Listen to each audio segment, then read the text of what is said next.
Hey guys, welcome to Science Time. If you will, go ahead and grab your science book that says God's World for K5. Go ahead and grab it and be opening up to our chapter on God's plan for the seashore. And go ahead and turn to page 77. The last time we had Science Time, we talked about the seashore, the beach. We love the beach. And today we're going to start to talk a little bit about some of the creatures that live at the beach and in the ocean. Oh, I love the beach. I hope you get to enjoy it one day too. Now, we're only going to talk for a few minutes, and if we were at school, we would be having a show and tell today because I want to see your seashells. So, since we can't do it together at school, if you would like to, and you have seashells that you have collected at home, ask your mommy and daddy if they could take a picture of you holding some of your favorite seashells. I shared a few just tiny ones like this one that my family found at the beach. I would love to see yours. So ask mom or dad or grandmother if you could take a picture and share your seashell finds. Now, seashells aren't just pretty. What are they? What are they for? Do you know? On page 77, it says the animals of the seashore, and I'm going to read this with you. So you can read along with me on page 77, and let's see what it says. It says, I like to hunt seashells. Little animals used to live inside each seashell. Now the shells are empty. Hermit crabs like to hunt for shells too. When they outgrow their shells, they will find new ones. We can find their empty shells at the beach. Now, what did it say that seashells are for? Is it just for fun, for us to pick up and collect? They have a purpose. God made everything in this world with a purpose and for us to enjoy. And the seashells were designed to be animals' homes. Isn't that so cool that some little sea creature used to live inside these shells and now they don't live in there anymore, and they have slowly washed up onto the beach in those beautiful waves. Isn't that so cool? Now, some of you might have even seen what was mentioned on page 77, a hermit crab. Have you heard of those guys or ever seen one? They have a very cool shell, and the little crab crawls inside and uses that shell as its home and as its protection. So cool. The animals of the sea are amazing to me, and I know you guys love them too. I know in my classroom library, you guys love looking at the books that have all the different sea creatures, especially one special big fish. What is your favorite fish? I bet I can guess. Turn on over to page 78, and we're going to look at a few of the fish that live in the ocean. Now, fish can come in all sorts of shapes and sizes. I know you know that. There can be the teeny tiniest of fish and big giant ones.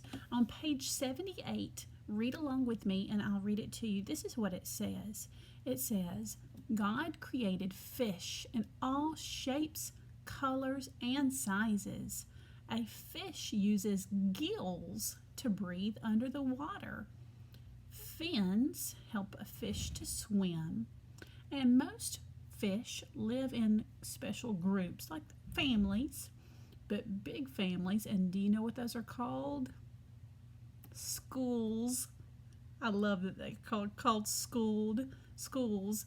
They live together in big groups, just like we like to come together and learn and have fun together at school. Fish gather together in big groups, and they call it their school. That's pretty cool. It's very interesting. Now on page 78, you will see 6 pictures of different fish, and I'm going to tell you the names of the fish. And when I tell you the name, I want you to look very closely at the way they look. They're all so different. You know what it makes me think of? Every time I see sea creatures, it makes me think about God's imagination. Have you ever thought about God's imagination before? If you haven't, think about it. How did God imagine to come up with all of these different things? From the animals that walk on the ground like a cow and a chicken to the different shapes of the big giant dinosaurs or the creatures that live and swim in the sea. Like the first picture here that we'll see is colorful clownfish. You might have seen a clownfish in a movie before, maybe Nemo, if you've ever seen that movie. Those orange sweet little fish are called clownfish. And over to the right, also on the top, those are called, can you guess? It looks, I would guess, a stingray, but it's not a normal stingray. It's called a cow nose stingray. Do you think God thought about the cows he created and then decided, I want to make a fish with a cow-looking nose? How funny! How funny. But you know what? Now that I'm thinking about it, God made the sea creatures, the birds and fish, before he made the creatures that lived on the land. So maybe he made the fish first and then thought, I want an animal that walks around on the ground with a nose like this. And then he made a cow. Who knows? He has an incredible imagination. His power is just amazing to me. Now let's keep looking and see what else he made. If you go down beneath the clownfish, there's some blue and yellow fish, and aren't those beautiful? Those are called the blue surgeon fishes. Blue surgeon fish? Cool. I've never heard of that before until I read it in this book. Very, very pretty. And beside them is a fish that also looks very different. Some are very, very slim, some are big, some are small. These look to be just about medium-sized, but very slim and a darker blue, and these are called the Atlantic spade fish. At the bottom, I see a picture, and I bet you know what it is. What's the fish on the bottom? Dum dum dum dum dum dum dum dum dum. Sharks! That's right. That bottom picture is the picture of a tiger shark. Is that your favorite ocean animal? They kind of scare me, but they are beautiful animals. God's design is so cool, seeing how the ocean needed tiger sharks. Pretty cool. And beside the tiger shark, you will see a long and skinny fish in your book. Do you know the name of that guy? Have you ever seen such a fish so long and skinny? That's called a barracuda. God's ocean, his plan, his design is amazing. And this is just a few of his fish. There are so many in his ocean. It's just incredible.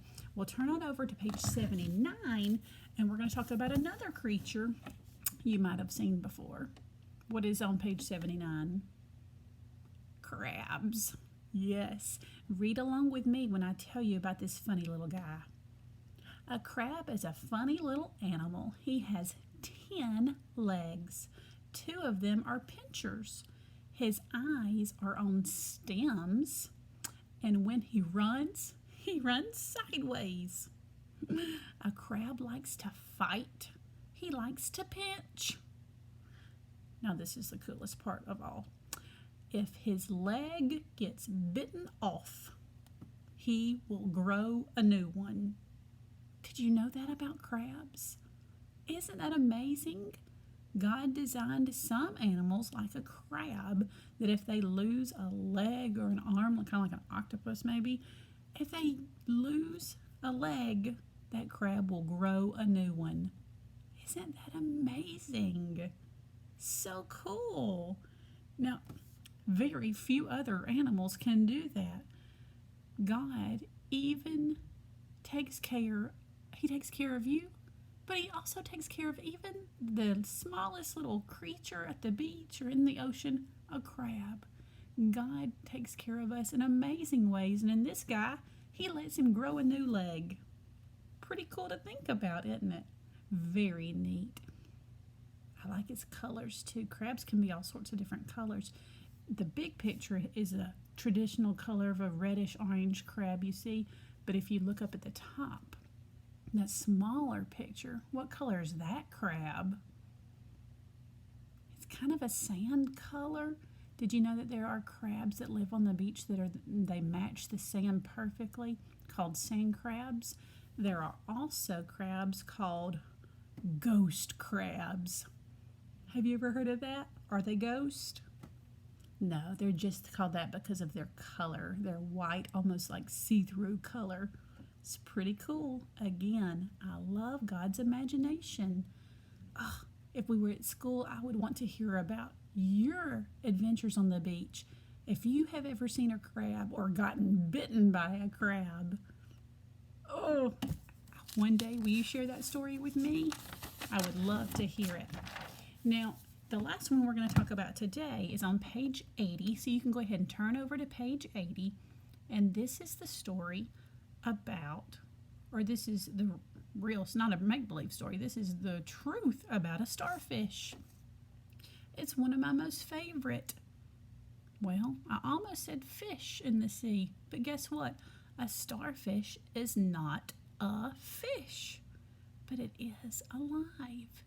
Now, sometimes scientists call them, instead of calling them starfish, they call them sea stars because they're not truly fish. Read along with me on page 80 and you'll find out why. The starfish is not a fish, but it lives in the water with fish. Most starfish have 5 arms, but some starfish can have up to 40 arms. Wow, I didn't know that. Did you? Have you ever seen a starfish with 40 arms? Starfish use their arms to crawl along on the bottom of the sea, called the sea floor. And if a starfish loses an arm, a new one will grow back, just like the crabs. How neat. Starfish can be very, very colorful. They come in all sorts of colors. I don't know if you've ever looked at pictures of starfish. Look at the ones that we have here in our book. You can see the red ones with, he has more than 5 arms. He has several. Look at one that's blue right there. It looks so soft. It almost looks like it was made out of velvet. How beautiful. I have never seen a starfish like that when I've gone to the beach. That's pretty cool. Well, today I want you to think about your most favorite sea creature. Maybe it's one that we've looked at just real quick today. Maybe it's something we haven't talked about at all. Maybe it's a giant sea turtle, or maybe those playful dolphins that God made for us. I want you to think about your most favorite sea creature and thank God for it. Thank God for all the things that He's made for us, even the creatures He made for us to enjoy. And while you're thinking about that, you can color the picture on page 80, and it says color your starfish red, orange, purple, or blue. So you can color the other things whatever you want to, but the instructions say for your starfish, so follow the instructions. Color them what colors? Red, orange, purple, or blue. So you can choose from those colors. I hope you enjoy coloring this pretty picture, and when we get back together again, we're going to talk about a few more creatures and things from the sea for God's plan for our seashore and beaches and oceans. It's awesome. I hope you have fun coloring, and I hope you have a wonderful day. Bye, friends.